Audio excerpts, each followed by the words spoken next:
Glosa ordinária.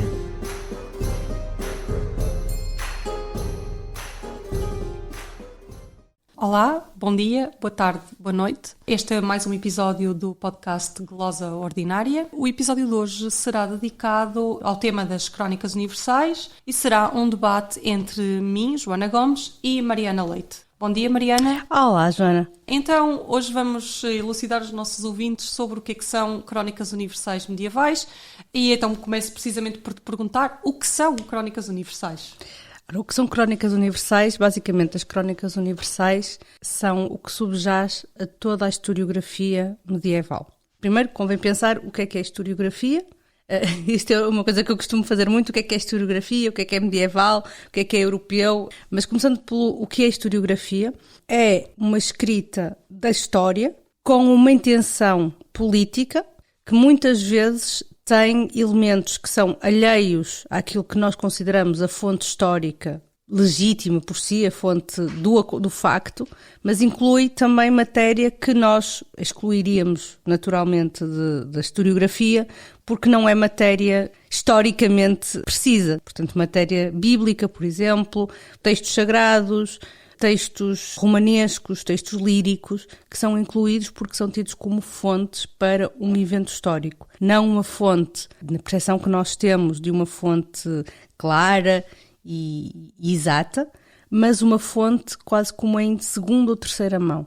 Eu acho que, se calhar, não sei, talvez tenhas uma opinião diferente ou talvez possas concordar comigo, mas a historiografia medieval muitas vezes inclui como fonte matéria que nós não consideramos historiográfica, porque acaba por fazer um retrato do panorama mental daquilo que está a relatar historicamente. Então faz sentido, creio eu, incluir, por exemplo, narrativas que não têm nada de prova factual e que é claramente ficcional, mas que é incluído porque acaba por fazer uma espécie de metáfora ou alegoria do fenómeno histórico de que se está a tratar.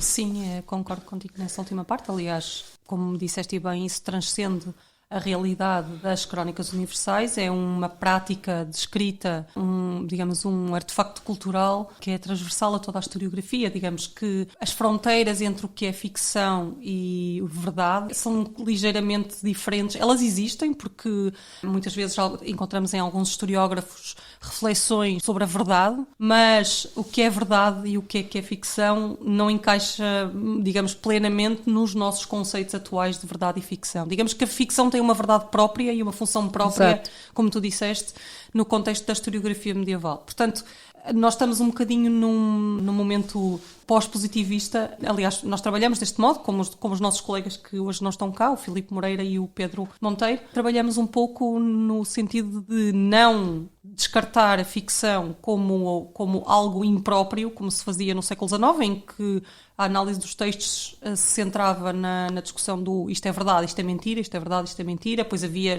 cronistas que eram considerados mais mentirosos do que outros, mas sim perceber a função, digamos, conceptual da ficção no todo que é o texto historiográfico. Eu vou-te só pedir para guardares essa questão de como é que se tratava as fontes para um exemplo que eu posso dar depois quando falarmos, se calhar, de casos particulares, porque é um que eu acho sempre muito engraçado. Sim. Certo. Então, a pergunta também que tinhas feito, o que é que são Crónicas Universais? Presumo quando surgem, como é que surgem, sim, o que é aquilo que eu trabalho, no fundo. Bem, isso é um problema complicado. Quando é que surgem e o que é que são Crónicas Universais? Porque, como eu disse, não é uma prática exclusivamente, vamos pôr, europeia. Né? Nós ainda, na apresentação a este podcast, chegamos a falar de o que é Global Middle Ages, que é um tema no qual nenhum de nós, infelizmente, está suficientemente à vontade para falar. Mas, de facto, historiografia universal, cronística universal, é algo que transcende todas as culturas que têm história. Isto, se calhar, seria interessante ou seria importante pensarmos, a partir do momento em que há história, portanto, a partir do momento em que há escrita, provavelmente começamos a ter história universal. Porque toda a escrita, sobretudo a escrita do sagrado, é em si uma tentativa de fazer uma história universal, porque é uma explicação da história do mundo. Portanto, a história universal é precisamente isso, é uma história do mundo, uma contextualização do mundo, da realidade geográfica e física, a partir da sua criação, dependendo das perspectivas, claro. Estou a falar de culturas que tenham uma lógica de criação do mundo e que não do mundo eterno. No entanto, mesmo para quem considera, portanto, por exemplo, os gregos que tinham aquela perspectiva, sobretudo aristotélica, do mundo ser eterno, não é? De não ser criado, também têm histórias universais. Portanto, as histórias universais na cultura, vamos chamar euromediterrânica, surgem no século III a.C., precisamente na Grécia. Né? E a partir daí vão continuando a existir, sendo que vamos encontrar crónicas universais mongóis, por exemplo. Pois, eu ia-te perguntar se por acaso não havia algum vestígio de uma tentativa de escrever crónicas universais no Egito, por exemplo. Eu sei pouco sobre esse tema, mas se no Egito temos apenas histórias locais, que são uma espécie de contraponto. Mas... Assim, eu não me vou meter em história antiga, nem sequer tento aproximar-me desse portento que é a história do Egito e a cultura egípcia, porque são milhares de anos. Mas podias saber? Se eu soubesse, quem me dera saber. Não, mas não me vou meter muito por aí, vou-me concentrar mais naquilo que eu sei, que é a realidade, um pouco eurocêntrica, é verdade, mas que, para contextualização, podemos dizer que todas as culturas da bacia do Mediterrâneo vão adotar uma perspectiva universal ao escrever a sua historiografia no período que nos concerne, que é o período medieval, enfim, que se estabelece como sendo entre a queda do Império Romano do Ocidente e a queda do Império Romano do Oriente. Muito flexível isso, porque na verdade queda é um conceito um bocado volátil para descrever a desintegração do Império Romano, e também porque acho que é uma cronologia muitíssimo posterior e que não dá conta realmente dos fenómenos muito distintos que acontecem no norte, no sul, no centro da Europa e do Mediterrâneo. Não é? Eu ia-te perguntar agora, falaste da zona euro-mediterrânea e da associação da escrita de crónicas universais nessa área geográfica, e eu perguntava-te, temos aí, digamos, duas religiões, já lá vou. Duas religiões que têm uma patrialidade política e uma outra religião que não, digamos que não tem, ou seja, quero dizer que temos, por um lado, reinos cristãos, reinos muçulmanos, não temos um reino judaico, embora essa religião também faça parte, evidentemente, do Mediterrâneo, e perguntava-te qual a relação entre, como quando falamos de criação, imediatamente pensamos também na Bíblia ou na religião cristã. E perguntava-te se, no caso das outras duas culturas, no judaísmo e no Islão, as histórias universais vão beber dos livros sagrados respectivos, isto é, da Torá e do Corão. Sim, em primeiro lugar, a Torá é a base da Bíblia. Sim. Portanto, e por si só, se nós formos a atentar bem àquilo que é, sobretudo o Pentateuco, mas não só, não é? Todo o texto bíblico é uma história, a história do trajeto, e agora sem entrar em teologia, não é? Mas é a história do trajeto de um povo eleito ao encontro de Deus, sendo que no caso do judaísmo encontram Deus através de Moisés, e depois é todo o processo de estabelecimento de um reino, que depois se divide, mas enfim, do estabelecimento do reino daquele povo eleito. Mas a contextualização que é feita é precisamente uma contextualização universal. Porquê? Porque, e é aquilo que nós vamos encontrar como fonte para toda a cronística universal, que eu disse, portanto, do Mediterrâneo, precisamente a pensar naquilo que estavas a dizer. Do ponto de vista medieval, ou pós-pagão, vamos dizer assim, pagão. Sim. No sentido das religiões grega e latina. Não pagão no sentido de religiões do livro. Porque tal como o cristianismo herda o judaísmo, no fundo, e no início o cristianismo é uma seita do judaísmo, também o Islão herda o cristianismo e o judaísmo por contágio, não é? Portanto, a ideia de contextualizar a história do mundo na história da criação subjaz às três culturas, certo, porque todas acreditam no mesmo Deus e no mesmo processo criador, digamos assim. Agora, isso tem uma ideologia por trás, uma perspectiva religiosa, mas também de uma mundividência, que depois vai dividir-se conforme a religião em si, mas que em todos os casos passa por integrar os feitos contemporâneos da altura da crónica, ou até onde a crónica vai, na lógica dessa criação.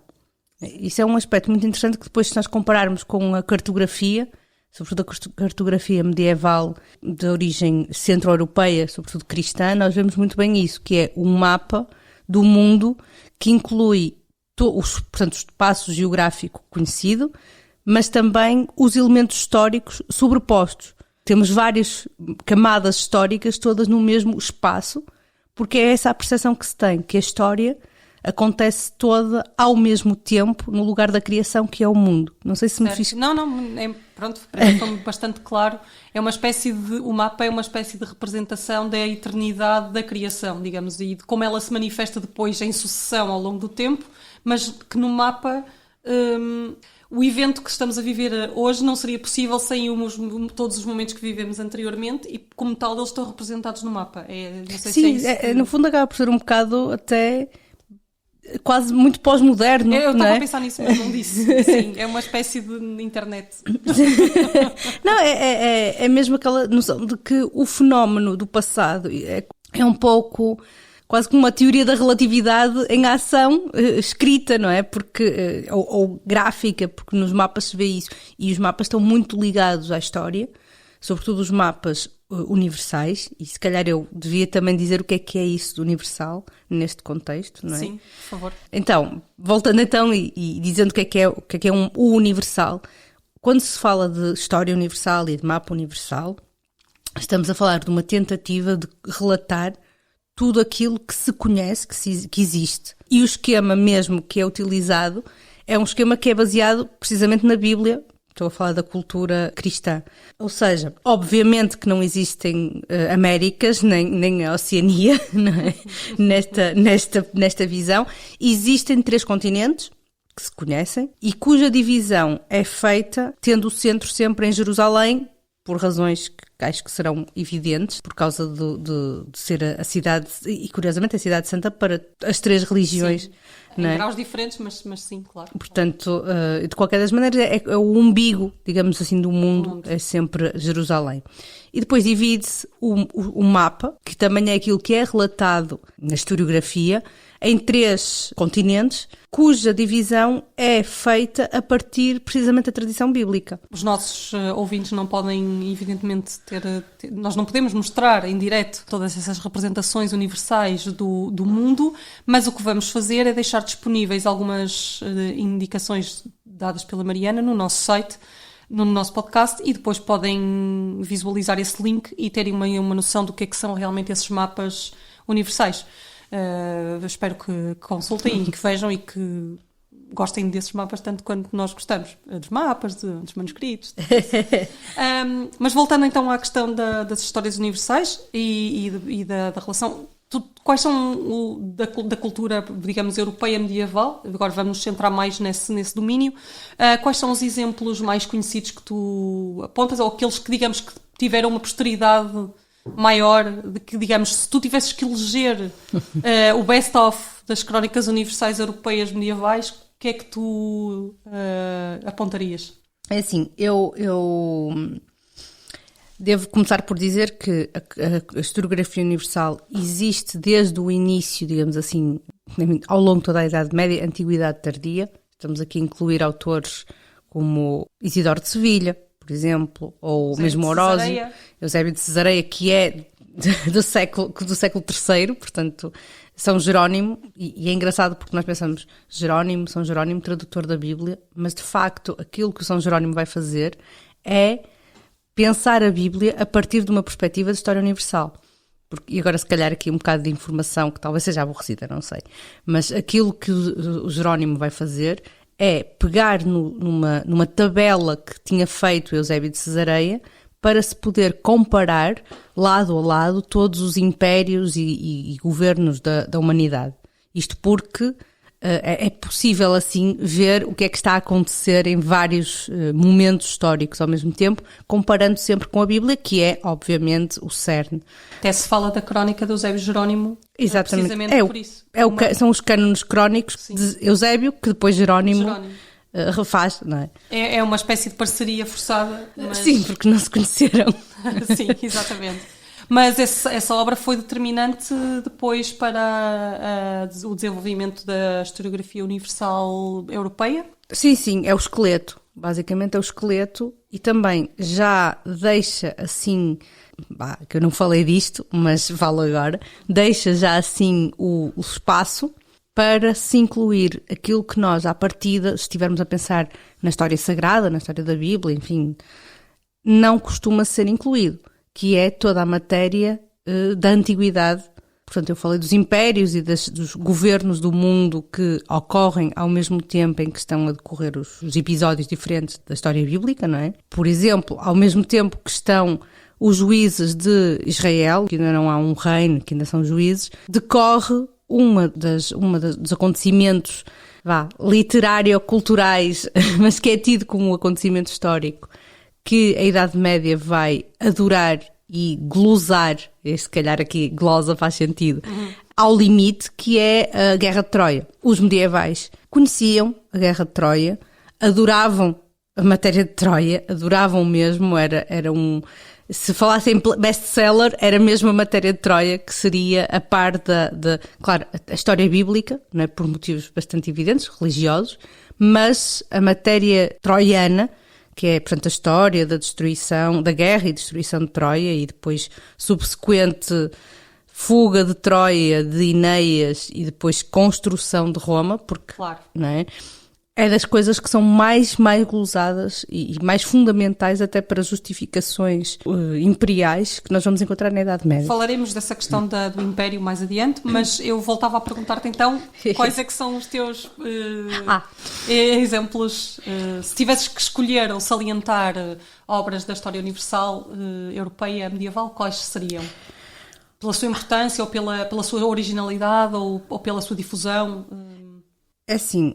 Claramente, as histórias com maior difusão, com maior divulgação, foram as histórias em latim, por razões óbvias, não é? Era a língua de cultura da Idade Média europeia, não é?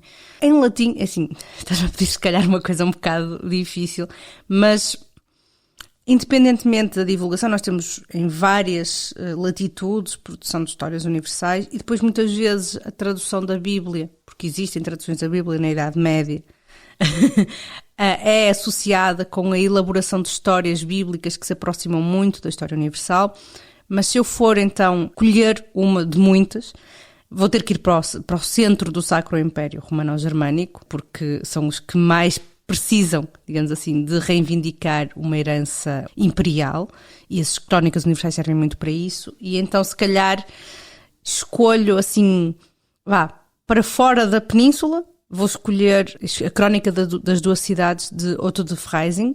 Otto de Freising era bispo e vai escrever uma crónica universal. Era bispo de... Eu acho que era de Freising mesmo. Freising. Da Frísia, não é? Da Frísia, sim. E ele vai escrever uma crónica universal, esta tal crónica das duas cidades, e isto das duas cidades... Eu ia dizer que tem uma influência agostiniana. Exatamente. Então, vá lá. Porque é a cidade de Deus e a cidade dos homens. Vem da Agostinha Charles Dickens e passando pelo Otto da Freising. Exatamente. Ele dedica essa crónica ao seu sobrinho, o Frederico I, imperador, e o que eu acho interessante nesta crónica em particular é que normalmente as crónicas universais fazem a história do mundo, desde a criação até ao momento de enunciação. Portanto, seria normal acabar com o início, por exemplo, do reinado do seu sobrinho, Frederico I. Mas o Otto de Freising o que vai fazer é dar um passo à frente e fazer a história do futuro. Ou seja, ele vai contar o Apocalipse na sua crónica universal, porque isso faz parte da história universal, como ele a entende. Por isso é que são as duas cidades, porque é Jerusalém Celeste, não é? Certo. Portanto, depois do fim do mundo.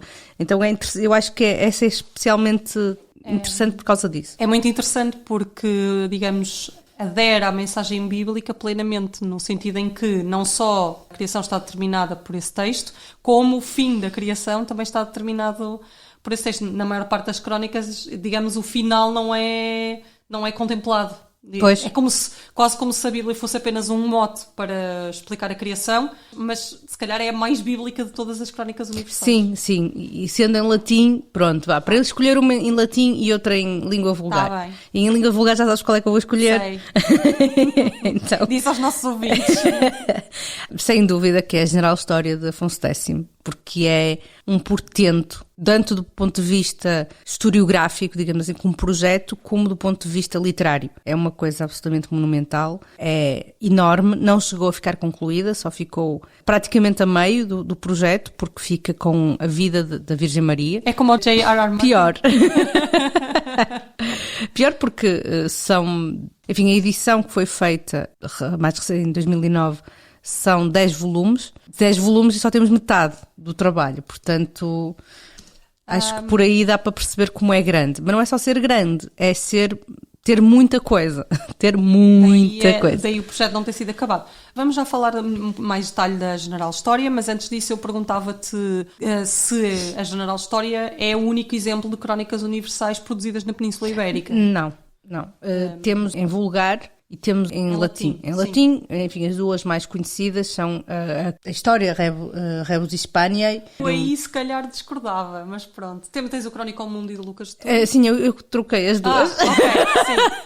O Chronicle Mundi de Lucas de Tui. Eu troquei, porque estão sempre os dois. Não são muito parecidos. Estão sempre os dois juntos porque são duas fontes que são utilizadas pela historiografia não universal, de tal modo que a gente não consegue, e vamos sempre à Rebus Hispaniae, porque é aquela fonte que é mais usada, mas sim, pronto. devemos ter um episódio para discutir estas duas. Dois cronistas. Mas o Chronicle Mundi, sem dúvida, de Lucas de Tui, e uma obra do mesmo autor que faz a História Rebus Hispaniae, que é Rodrigo Ximenes de Rada, que é o Breviário da História Católica. Sim.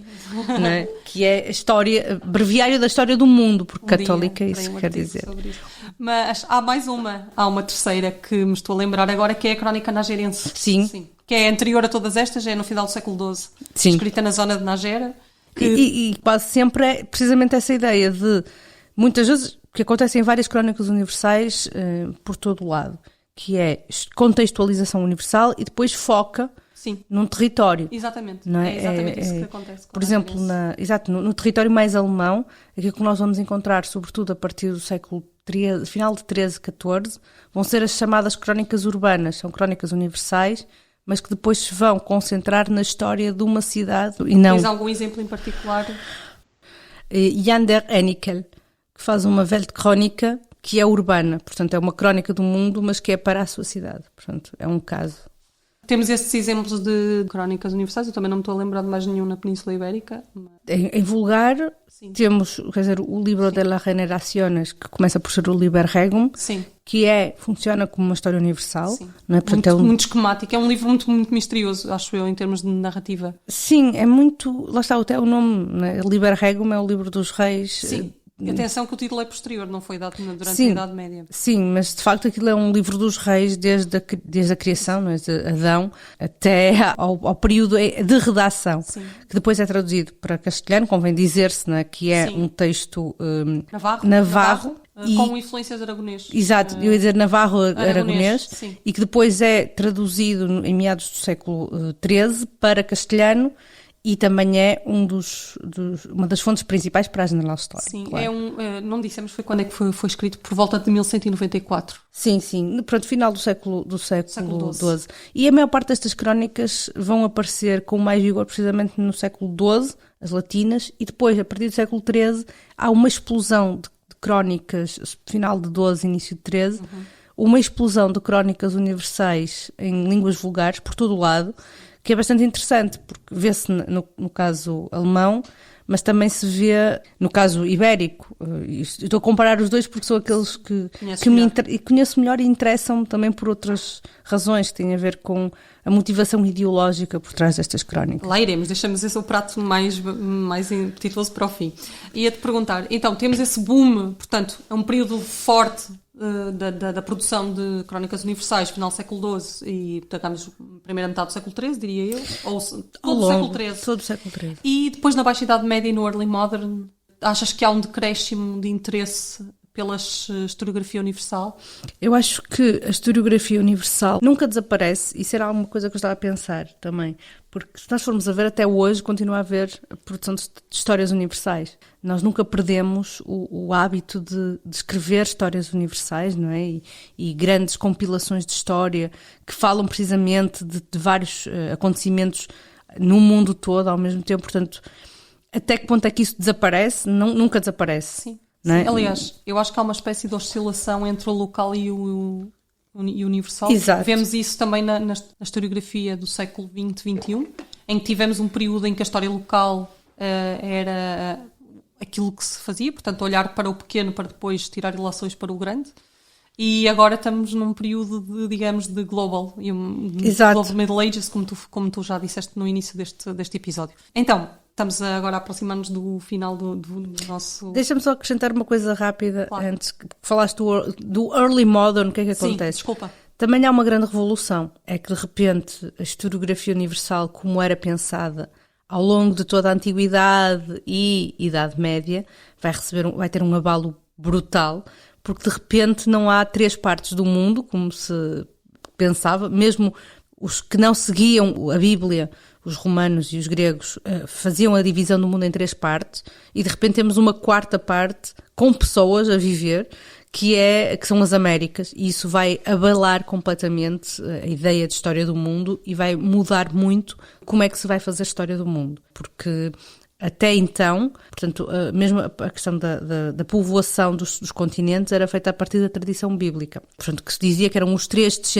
filhos de Noé, que cada um tinha ficado com uma das partes do mundo, Europa para Jafet, Cam ficou com a África e Sem ficou com a Ásia. E de repente temos gente a morar numa parte do mundo que não existia.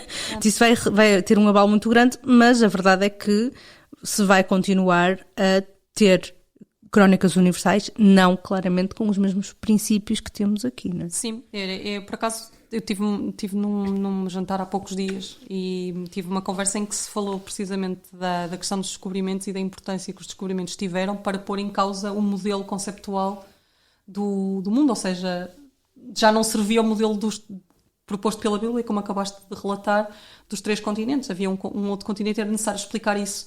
E se calhar a partir desse momento teve que se olhar para a Bíblia de outra maneira, e quando também tens a Reforma Protestante, em que se procura olhar para o texto e perceber exatamente o que é histórico e o que não é, se calhar essas coisas todas estão relacionadas, não sei. Em relação ao que é histórico ou o que é que não é, tenho as minhas questões, porque os teólogos e historiadores, digamos assim, medievais, têm consciência daquilo que é histórico e que não é no texto bíblico, não é? Porque há livros que não são tidos como históricos, e a divisão dos livros é mesmo feita entre livros históricos, livros proféticos e achas que isso não terá, não sei, se isso não mudou, ou seja, a concepção do que era o livro histórico e o que era o livro profético não terá mudado? O profético, não, sempre foram histórico. Separados. Eu acho que a revolução maior, por incrível que possa parecer, nem sequer é com a expansão marítima, descobrimentos na palavra que se calhar que as pessoas mais conhecem, mas descobrir, enfim. Sim, claro. Mas de facto acho que um golpe, entre aspas, muito maior vai ser no século XIX, com o Darwin. Claro. Porque isso sim vai abalar o relato da criação, que é aquilo que é o mais importante. Certo. Não é? E tanto que tu continuas a ter uma série de correntes evangélicas que são protestantes na sua origem, que rejeitam Darwin precisamente por causa disso. Não é? Mas não vamos agora entrar... Isso é todo um outro mundo. Mas... então sim, agora para a última pergunta que te colocaria hoje, tem a ver com essa questão do Império e da Crónica Universal. Como falamos há pouco, numa dos primeiros exemplos medievais ou tardo-antigos da história universal, que é as tabelas do Eusébio e do Jerónimo, a posteriori, essas tabelas estavam organizadas por impérios, correto? Então, desde a sua origem, desde a sua gênese, a relação entre Crónica Universal e Império é bastante clara. Sim. Queres falar então um pouco sobre essa relação? Sim, claro. Enfim, isso baseia-se numa interpretação em particular do livro de Daniel, da Bíblia, em que ele faz a descrição dos 4 impérios do mundo, dizendo que o mundo se divide em 4 impérios históricos. E isso sempre ficou na cultura judaica e depois, naturalmente, vai ser transposto para a cultura cristã. E o Eusébio e os Jerónimos estão a herdar precisamente isso. Ora, o que é que acontece? Eu quando falei referi a queda do Império Romano do Ocidente, estava precisamente a pensar o que é a queda do Império Romano, porque não é propriamente uma queda, não é assim, no dia tal aquilo cai, não é isso. Também não é propriamente percebido pelos contemporâneos e sucessores como uma queda. Porquê? Porque para os medievais eles são romanos. O Império Romano não desaparece. O Império Romano, no fundo, só desaparece, lá está, no século XV, quando desaparece o ocidental, mas não só, porque não é, perdão, o oriental, porque não é, portanto, quando a gente fala do Sacro Império Romano-Germânico, quando falamos do Carlos Magno faz-se coroar imperador em Roma, porque ele é herdeiro dos romanos. Portanto, para o Império Carolíngio é um Império Romano, é o Império Romano, e depois o Sacro Império também é o Império Romano, que continua. Não é? Portanto, aquilo que nós vamos ter e é um paradoxo, porque na Idade Média aquilo a que assistimos é à fragmentação do poder, ao contrário daquilo que temos durante o Império Romano mesmo, não é? O poder fragmenta-se em locais mais pequenos, mas cada um desses locais mais pequenos vai reivindicar para si o Império. O Império que significa o governo do mundo, não é? Sou o presidente da junta. Exatamente, são os vários presidentes da junta, mas que é a junta universal, não é? Sim. Eu queria só dizer uma coisa a propósito do Império do Oriente, ou seja, para a Europa, com a conquista de Constantinopla, há a percepção de que há ali um fim do Império Oriental também, do Império Romano do Oriente. Mas depois temos uma coisa curiosa, que é, por um lado, a Rússia do Ivan, acho que é do Ivan Terrível, se não estou a dizer alguma coisa errada, assume-se como herdeiro desse império, do Império Bizantino, por questões religiosas, e procura ser a nova Grécia, a nova Bizâncio. Mas os otomanos, portanto, os conquistadores de Constantinopla, os imperadores otomanos utilizam na sua titulação imperadores dos cristãos, imperadores dos romanos. Portanto, da perspectiva otomana, eles também são o Império Romano do Oriente, continuam. Acho que nós podemos fazer uma sessão só sobre o Império, porque isto também se prende com a questão da translatio Império, da tradução, digamos assim, da translação dos impérios, que na perspectiva do livro de Daniel é mesmo um fenómeno que ocorre de Oriente para Ocidente, e até que ponto é que esta imagética do Império, que é transferido consecutivamente de Oriente para Ocidente, não está presente nos nossos dias. E está, não é? Porque nem sequer vou falar da imagética imperial que se propagou desde a Antiguidade até atualmente, não é? E como é transferido de facto para o Ocidente. Não sei se aí o profeta Daniel foi tão profeta ao ponto de realmente adivinhar que há uma translação ocidental, mas de facto há uma translação. No tempo dele já tinha havido, e é por isso que é uma profecia que funciona, mas de facto aquilo que podemos um dia, talvez, quem sabe, façamos uma discussão sobre isso. Sobre essa questão, ou seja, tal como no nosso podcast está sempre alguém à esquerda de alguém, também nos impérios há sempre alguém ao ocidente de alguém. Eventualmente daremos a volta no Pacífico e chegaremos à China, que é o que se... Pois, assim, não sei, a China está ao ocidente do Pacífico, exatamente. Não é? Portanto, terminamos por hoje. Espero que tenham gostado.